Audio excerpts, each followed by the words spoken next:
45. Kun tuğdu Ali'nin olğurmuşqı ikinci qitim xat əvətkənliki eytiludu. Ali yana düvət qağaz berişini so'radi. Qo'liga qalam elib maktub yozdi.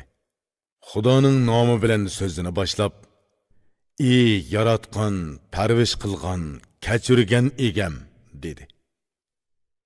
U qodir Tangriga ming hamdu sano aytdi.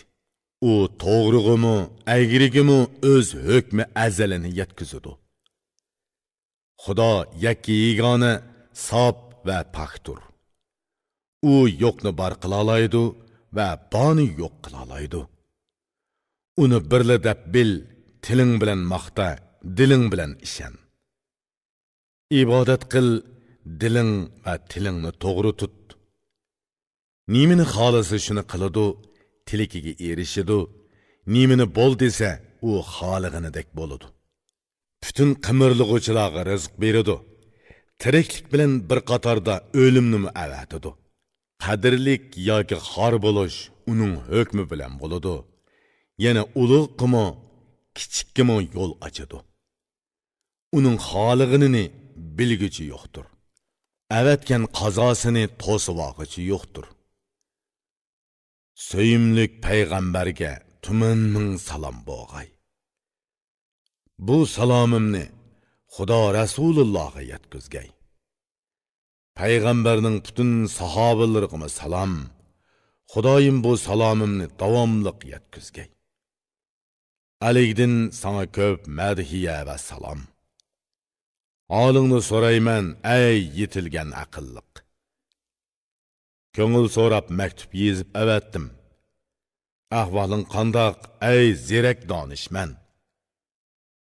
Sana qerindishingni avatgan edim. Tilikim shu ediki, sen mening qeshimga kelsin. Bu yoqqa kelib, mening oldimda bo'lishni va didor ko'rishni sen xohlamabsan. Maktubimga javob maktub yezibsan. So'zlaringni qerindishing eg'izi bilan yetkizdi. Maktubingni o'qidim, so'zing tushunildi. So'zimni angla, o'zingni qochirma. Sana shekardan tatliqroq so'zlarni avatgan edim, menga yenib kelgini og'udunmi ochiq bo'ldi. Yana mening bu so'zlarimni anglag'in, ko'nglingda tutqin, ey mehribon do'stim. O'zingiz Zohid nomini ravo ko'ribsan. Eting Zohid bo'pti, tog' ichida yashapsan. Bu noming bilan dong shuhrating chiqdi. Kishilar orasida büyük mashhur bo'lding. Taat ibodatingning hammasi noming uchundir. O'z o'lishingni zo'mi-zo nobud qilma. Agar taat ibodatingga xalqning ko'zi tushsa, ibodating buziladi, asosi yo'q bo'ladi. Xudoga qilingan ibodat hammasi maxfiy bo'lishi kerak. Bu maxfiyat bugun xalqqa echilmasligi kerak. Qara, Xudo söyümlük bandasini yoshirun tutadi. Bundoq bandalarni xalq tilga olmaydi, tonimaydi. U Xudoga dushmanmi yoki yaqinmi, bilginki, u banda o'zini o'zi bilmaydi. Bu yoqqa kel, shahar kent ichida yasha. Ko'pga qetilg'in, aralashqin xalq seni bilmasin. Halol dunyoga ega bo'l, o'zingni ta'minla. Osh-yalang'ochni to'yg'uz, yirtilganni putulla. Kishining yaxshisi halol dunyoga ega bo'lsa, ikki dunyolikda yemak-ichmakka erishadi. Ey menga kammiguchi, bu so'zlarni angla. Asli ulug', pok donishmand nima deydi? Agar mol dunyo yaxshi bir odamga uchrab qolsa, ikki olam yeb ichishga yaraydi. Mol dunyoga erishib, maishat qilishni bilmasa, uning hisobi keladi, eg'ir yuk bo'ladi. Ey dana, Xudoning bandalariga foydaliq bo'l. Mard degan kishilarga naf berishi kerak. Seni men musulmonlarning foydasi uchun bu yerga chaqirib ey Zohid. Bu yoqqa kel. Kishilarga foydaliq bo'l, hojatiga yara. Foydaliq bo'lmagan kishi tiriklar orasidagi o'likdir. Öz paydasını tilaydiganlar odam bo'lamdi. el paydasını közlegenler haqiqiy odamdir. Mollarini ulashtirsala sexiylik bo'lmaydi. Jon tenini xalqqa pido qilganlik haqiqiy sexiylikdir. O'zini qo'g'diganlik mehribonlik emas. Kishilarni izdeganlik haqiqiy mehribonlikdir. Kishilar yaxshilik deyishidi. Bu yaxshilik qandoq? Menga aytib boqqina, ey bilimlik dona. Kishilar yaxshi deyishidi. Bu yaxshi kim?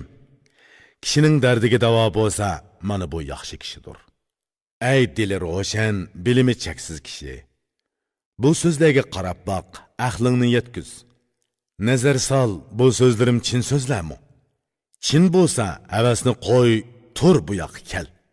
Uzun so'z degan so'z zerikarlik bo'ladi. Aqlli kishilar so'zni oz qiladi. Shu so'zlar bilan bas qil, ortiq so'zlama. Aql va bilimga qarshi tilingni uzartma. Buningdan boshqa qeyb qolgan so'zim bo'lsa, qarindishing yetkizgay, uningga omonat qildim. Ali maktubni tugatdi, turib qattiq bog'ladi. Illiq shamol chiqib, xatni quritdi. Ustiga muhrni besib, xatni qo'liga oldi. O'gdilmishga sundi. U darhol qo'liga oldi. Ali yana dedi: "Ey o'gdilmish, maktubni bagin, yana bilganlaringni og'zing bilan ayt. Nima deyish zarur bo'lsa degin, yana qattiq tur. Uni qoyil qil, shahar kentga chaqir. Tiliki nima bo'lsa, bu yerga kelgandan keyin uni men hal qilib beraman."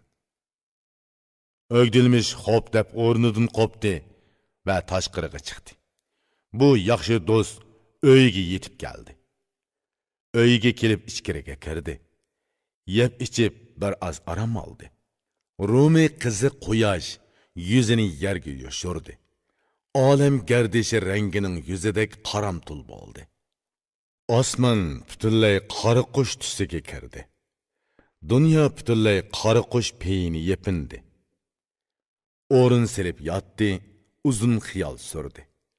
Qerindishi bilan yuz turani nima deb so'zlashishi kerak? Ozroq uxlab, yana uyg'ondi. Tun o'shgan ko'mirdek qorong'u edi. Uyqusi qochdi, qopib o'ri turdi. Qorong'u tun etkini yuqori ko'targan edi. Quyosh yerdan qopib beshini ko'tardi. Yo'ruq yuzi tabassum qilgandek kulimsiradi. Qopib tahorat oldi va bamdod namozini o'qidi. Keyin biroz o'ltirib duo qildi. Ondan bir o'g'ilning yordami bilan etini tutdi. Xushallik ichida kulimsirab uydan chiqdi. Qarindishiga yaqinlashganda, qarindoshlik haqqini qo'g'dab, xeli yiroqtilla otdan tushdi. Asta berib eshikni qoqdi. Qarindishi ibodatini qo'yib, o'rnidan qopdi. Darhol oldiga chiqib eshikni ochdi. Salom qildi-da, qo'lini tutdi. O'dg'irmish qo'lidan tutib uyga boshlab kirdi. Uni hurmatlab, so'yib to'rga boshladi. O'dg'irmishning o'gdilmishga savoli. Dedi: "Ey qarindishim, nimaga jafo chekib yurasan? Bu qettimmi sen oldimga bekoga kelmading? So'zni kesib aytgan edim, uni anglagan eding. Meni zo'rlab nemishqimi jafo tortadigansan? Bilim berguchi, yaxshi yomon kishini sinab bilguchi nima degan angla. Kishini sinashda bir qarashli kifoya. Tilikini bilish uchun bir necha ig'iz so'zli kifoya. Kishi oltin bilan misli farq etamisa, bir toshqa ozroqli surib ko'si kifoya." O'gdilmishning o'dg'irmishga javobi. O'gdilmish javob berib dedi: "Ey qarindosh, sen menga ochiqlanma, dilingni bearam qilma. Xizmatchi ko'zini ochsa begini ko'radi. Bayla nimini buyursa shunili qiladi. Aliga maktubing bilan so'zingni yetkizdim. Eg'izing bilan nima degan bo'lsang shuni dedim. So'zingga javob berib maktub avatdi" deb xatni elib uning qo'liga uzatdi. O'dg'irmishning o'gdilmishga savoli. O'dg'irmish maktubni oldi va ochdi. Xatni o'qidi va xiyolga cho'kdi. Va dedi: "Ey qarindishim, sening nima dading borki, beging meni shuncha vala zo'rlab chaqiribdi.